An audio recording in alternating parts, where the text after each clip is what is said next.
Hey guys, Master Investor. So I was saying I'm heading out to a meeting, and you have to make sure that you write your goals down every single day before you go to sleep. Before you start your day, you should have your goals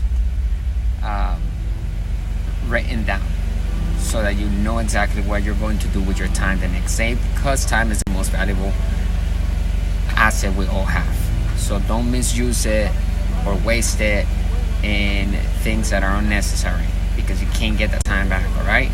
So Master Investor, follow me on Master Investor, giving you the good news about money, your money mentor here. Talk to you soon, and I see you at the top. I will see you at the top, my friend.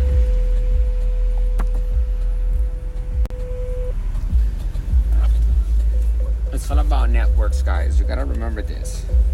You have to have networks. You have to build them.